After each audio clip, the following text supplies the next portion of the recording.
கூட வரலாம். ஆனால் இது உள்ளபடியும் பாட புத்தகத்தில் பாடமாக வைக்கணும் நம்ம குழந்தைகளுக்கு. நம்ம முன்னோர்கள் எப்படியெல்லாம் கொடுமைகளை எதிர்கொண்டார்கள், துன்பப்படுத்தப்பட்டார்கள், மத ரீதியாக வெற்றிக்கப்பட்டார்கள் அப்படிங்கிறது நம்ம குழந்தைகளுக்கு தெரியணும். ஆனால் அது எதிர்காலத்தில் இருக்கின்ற அரசு முடிவு பண்ண வேண்டிய விஷயம். அதனால நான் அதுக்குள்ளேயும் அதிகமாக செல்லாமல் நாம் ஒரு குடும்பமும் குடும்பத்தோடு இந்த படத்தை பார்க்கணும்னா, ஏதோ டிவியில் பார்க்குறோம், யூடியூப்பில் பார்க்குறோம், நெட்டு மூலமாக பார்க்குறோம், அப்படி இல்லை.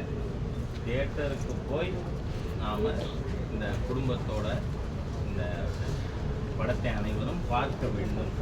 இதுக்கு முழு ஆதரவு. உண்மையான ஒரு சரித்திர பின்னணி அதை மையமாக வச்சு எடுக்கப்பட்டிருக்கின்ற படங்கிறதுனால இந்த படத்தை மோகன்ஜி அவர்கள், ஜவஹர் சக்கரவர்த்தி, சோழ சக்கரவர்த்தி மற்றும் இதற்கு கதை எழுதிய வசனம் எழுதியவர்கள், அதில் நடித்த குழுவினர் அனைவருக்கும் என்னுடைய மனமார்ந்த பாராட்டுதல்கள், நன்றி. என்றால் மக்களுக்கு நடந்த உண்மை கதை 1300களில் தமிழகம் கடந்த பாதையை படமாக எடுத்திருக்கிறதுனால நான் என்னுடைய நன்றி தெரிவிக்கிறேன். இன்றைய காலகட்டங்களுக்கு இந்த மாதிரியான மூவி பண்ணுறனால இவங்களாம் அப்படி இருந்தாங்க போல இருக்கு. அப்படி இப்போ இன்றைய காலகட்டங்களில் இந்த மூவியை வேற மாதிரி பார்க்கக்கூடிய மூவி என்பது தியேட்டர்ல எல்லாருமே பொதுவாக பார்ப்பாங்க. கிறிஸ்டின், முஸ்லீம் எல்லாமே பார்ப்பாங்க. பார்க்கக்கூடிய சமயத்துல அது ஒரு சில இதுல பிரச்சனைகளுக்கு முன்பட்டு வராது. பிரச்சனை வரும். நான் சொல்றேன், யாராவது நான் அலாவுதீன் கில்ஜியை நேசிக்கிறேன்னு சொன்னா தேச துரோகியுமே.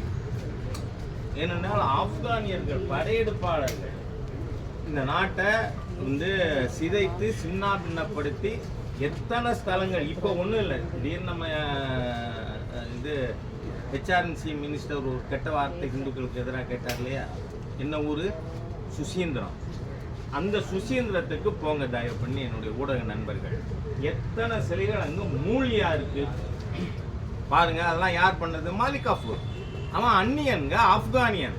அவன் நமக்கு எந்த சம்பந்தம் கிடையாது. அந்த அந்நியனை மத ரீதியாக நான் நேசிக்கிறேன்னு யாராவது சொன்னால் அவர் இந்த தேசத்திற்கு துரோகம் செய்கின்ற தேச துரோகி. அது ஏன் மதம் எது வேணா இருக்கட்டுமே. ஏன்னா இப்போ கேரளாவில் இருக்காங்க இஸ்லாமியர்கள் இருக்காங்க. நம்மளா ஒன்றோட ஒன்றான இணை